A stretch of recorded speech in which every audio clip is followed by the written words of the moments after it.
ஒலிபெருக்கி நேயர்கள் அனைவருக்கும் அன்பு வணக்கம். ஹாலிவுட் படங்களில் பார்த்தீங்கன்னா வில்லன்கள் எல்லாருமே ரஷ்யன்ஸாக இருப்பாங்க. அவங்க தான் கேங்ஸ்டரு, போதைப் பொருள் கடத்துறவன், நாட்டுக்கு துரோகம் பண்ணுறவன், அங்கிருந்து வந்து அமெரிக்காவை அழிக்க வந்தவன். இப்படியான கதாபாத்திரங்கள் வந்து ஹாலிவுட் படங்களில் நெகட்டிவ் கதாபாத்திரம் என்றால், வில்லன் கதாபாத்திரம் என்றால் ரஷ்யனை தான் குறிக்கும். காரணம் என்னன்னா, ரஷ்யாவுக்கும் அமெரிக்காவுக்கும் ஆகாது. ஸோ அமெரிக்க ரசிகர்களுக்கு ஒரு படத்தை கொடுக்கும்போது யார் அவங்களுக்கு பிடிக்காதோ அவங்கள வில்லனாக மாற்றுறது தான் சினிமாவோட தந்திரம்.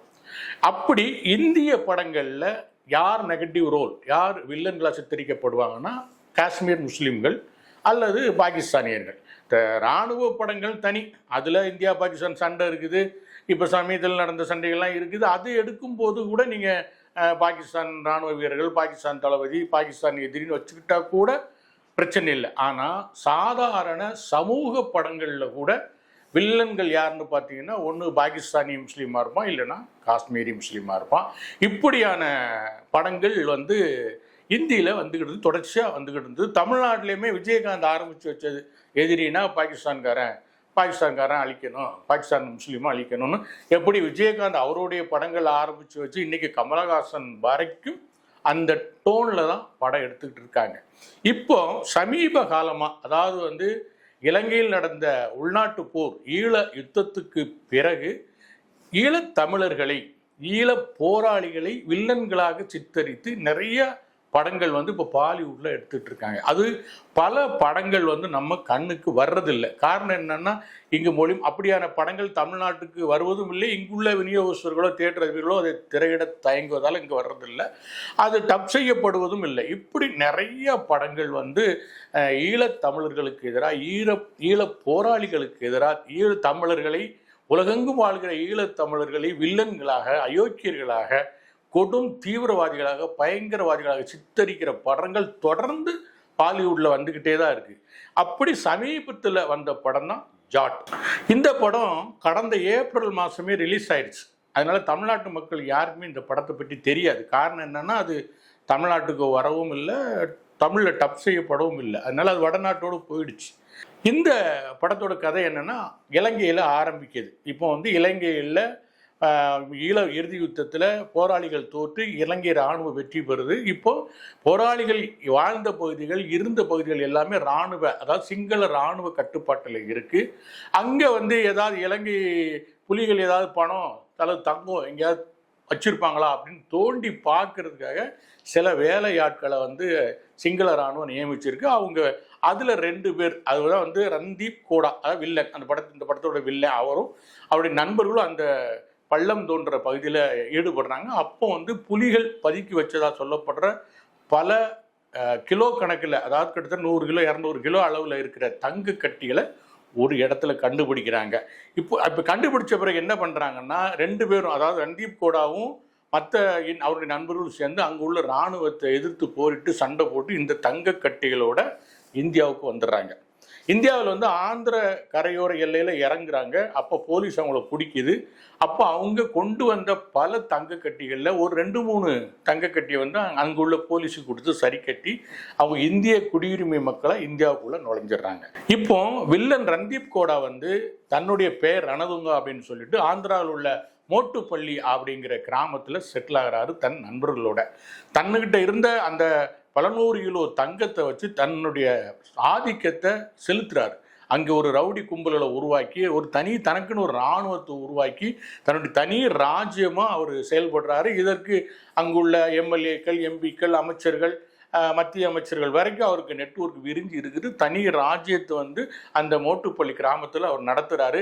அவர் நடத்துகிற அந்த இராணுவத்தோட சீருடைகள்லாம் பார்த்தீங்கன்னா, இலங்கையில் ஈர போராளிகள் அணிந்திருந்த சீருடைகளாக இருக்கும். அந்த தொப்பியாகட்டும், அந்த உடையினுடைய டிசைன் ஆகட்டும், எல்லாமே அந்த ஈழ போராளிகள் அணிந்திருந்த உடைகளாக இருக்கும். இந்த நேரத்தில் ஒரு கார்பரேட் கம்பெனி வந்து அந்த ஏரியாவில், அதாவது மோட்டுப்பள்ளி ஏரியாவில், அதாவது ரணதுங்க ஆட்சி செய்கிற ஏரியாவில் அணுகுண்டு தயாரிக்கிற ஒரு மூலப்பொருள், ஒரு மணல் மாதிரி ஒரு மூலப்பொருள் அங்கே கிடைக்குது.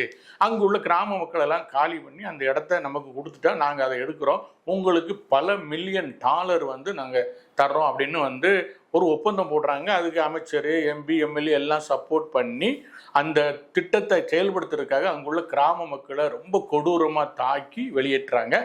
இந்த நேரத்தில் இதை தடுக்கிறதுக்காக வர்றாரு சன்னி தியோல். அவர் பிரிகேடியர் பல்தேவ் பிரதாப் சிங் அப்படின்னு இராணுவத்தில் இருந்தவர், அமைப்பில் இருந்தவர், பல வீர தீர சாகசங்களை செஞ்சவர். ஒரு தனி மனிதனாக இந்த ரணதுங்காவை எதிர்த்து அவருடைய கோட்டைக்குள்ளேயே புகுந்து அவரை எப்படி அழிக்கிறார் அப்படிங்கிறதா இந்த படத்தோட கதை. கிட்டத்தட்ட இது ஒரு பக்க ஆக்ஷன் கதை. ஒரு ஹீரோவுக்கு என்னெல்லாம், அவர் அப்படி காலை மிதிச்சாருன்னா பூமி பிளக்கும், தட்டுனார்னா 100 பேர் பறப்பான், இப்படி தட்டுனா 1000 பேர் பறப்பான், ஜீப்பெல்லாம் அப்படி சுற்றி சொல்லிட்டு அடிப்பார். இந்த மாதிரி நம்ம பாலையா மாதிரி பல ஹீரோயிச சாகசங்களை செய்கிற ஒரு ஹீரோவோட கதை தான். இப்போ அது நமக்கு பிரச்சனை இல்லை. அது ஆக்ஷன் ரசிகர்களுக்கு பிடிக்கிற மாதிரியான படம்னு வச்சுங்களேன், அது இருக்கட்டும். இதில் என்ன சொல்ல வர்றாங்கன்னா, இந்த படத்தோட வில்லன் ஒரு ஜாஃப்னாவோட துணை தளபதியாக இருந்த ஒருத்தர். அவர் பேர் முத்துவேல் கரிகாலன். அதாவது அது மறைமுகமாக என்ன சொல்கிறாங்கன்னா, முத்துவேல் கருணாநிதியோட பேரை அப்படியே முத்துவேல் கரிகாலன்னு வச்சுட்டு, அப்படி அதாவது போராளிகளுடைய தளபதியாக இருந்த ஒருத்தர் அங்குள்ள தங்கத்தெல்லாம் எடுத்துகிட்டு இந்தியாவுக்கு ஆந்திராவில் இருக்கிற ஒரு கிராமத்திலேருந்து ஒரு பெரிய தனி சாம்ராஜ்யத்தை நடத்தி பெரிய தாதாவாக கொடும் கொலைகாரனாக பயங்கரவாதியாக வாழ்ந்தான் அப்படிங்கிறது தான் இந்த படம் சொல்ல வருது. இன்னொரு முக்கியமான விஷயம் என்னென்னா, அவரோட மனைவியாக வர்றவ பக்கா தமிழ் பெண், தமிழ்நாட்டை சேர்ந்த தமிழ் பெண். அந்த கேரக்டர் நம்ம ரெஜினா கெசன்ட்ரா நடிச்சிருக்கிறாங்க. இந்த படத்தின் மூலம் என்ன சொல்ல வர்றாங்கன்னா, ஈழத்தில் போராடிய வீரர்கள் அனைவருமே அயோக்கியர்கள், கடத்தல்காரர்கள், போதையாளர்கள், கொடும் ஆட்சி செய்தவர்கள் அப்படிங்கிற மாதிரியான ஒரு சித்தரிப்பை இந்த படம் உண்டாக்குது.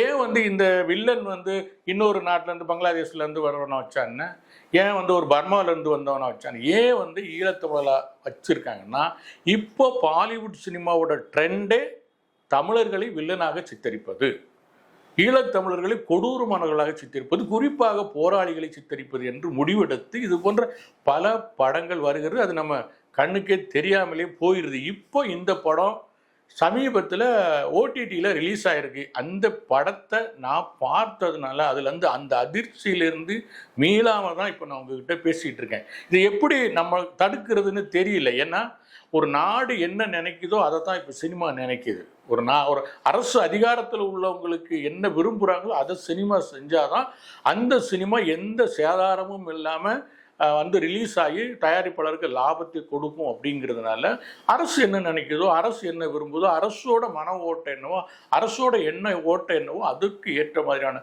படங்கள் இப்போ ரிலீஸ் ஆகிட்டு இருக்கு. அந்த வரிசையில் தான் ஜாட் படமும் ரிலீஸ் ஆகிருக்கு. தயவுசெய்து நான் உங்களை எல்லாம் கேட்குறது என்னன்னா, இந்த படத்தை பார்க்காதீங்க. நான் சொன்ன விஷயத்த நீங்கள் மனசில் ஏற்றிக்கங்க.